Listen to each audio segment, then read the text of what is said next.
Welcome to Germany! Kilala sa kanilang mga kastilyo at palasyong mala fairy tale. Tinatayang nasa 25,000 ang bilang ng mga kastilyo sa bansang ito. At isa nga sa pinakamagandang kastilyo ay ang Neuschwanstein Castle na tinatawag ring fairy tale castle. Naging inspirasyon ito sa mga iconic castles ng Disney tulad ng Sleeping Beauty Castle sa Disneyland. At tingnan nyo naman ang kanilang Cologne Cathedral. Nakakatindig balahibo ang ganda ng arkitektura. Napanganga pa nga si ate sa sobrang mangha.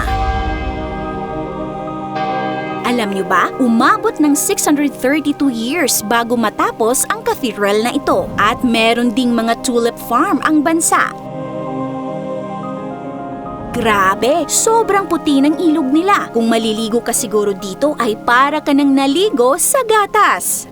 Ang bansang Germany ay matatagpuan sa Central Europe. Ang official name nito ay Federal Republic of Germany. Meron itong total land area na 348,672 square kilometers. At sa kasalukuyan ay merong estimated na populasyon na 84,119,000. Tuwing Pasko, isa sa mga hindi pwedeng mawala ay ang Christmas tree. Isa ito sa mga simbolo ng Christmas holiday. At alam nyo ba, ang Christmas tree ay nag-originate sa bansang Germany. At dito rin nagmula ang kauna-unahang gummy bear na kinagigiliwan ng mga bata at pati na rin ng matatanda. Sa Germany rin nagmula ang Oktoberfest, ang pinakamalaking beer festival sa mundo. Isang taunang event na ipinagdiriwang rin ng ibang mga bansa pati na dito sa atin sa Pilipinas. Sa kabila ng kanyang pangalan, ang Oktoberfest sa Germany ay nagaganap tuwing mid-September at nagtatagal ito ng 16 days hanggang sa first Sunday ng October. At ito ay dahil sa panahon. Tagulan kasi ang October kaya nilipat nila ang date.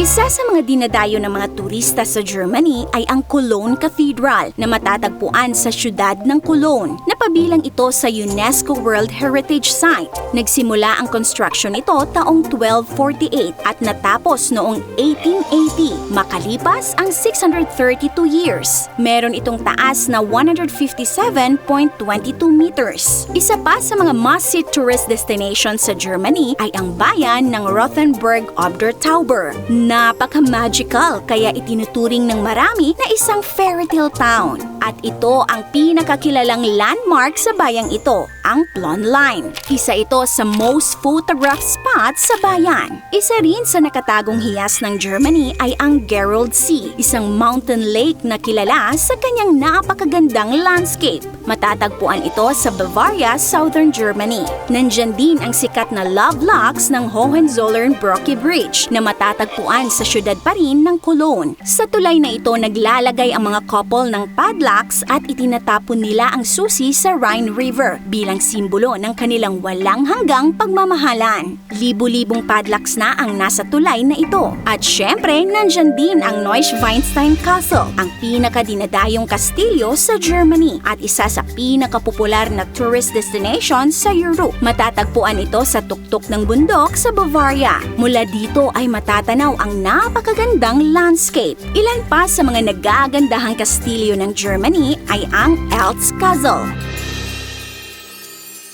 Hohenzollern Castle, Pochem Castle, at Hohenschwangau Castle. Kaya mga ka-awesome, sino sa inyo ang nakapasyal na sa mga nagagandahang lugar na ito sa Germany? Lapag niyo po sa comment section ang malulupit niyong mga travel photos sa Germany. This is your Ate O from our Republic. Hanggang sa muli and stay awesome!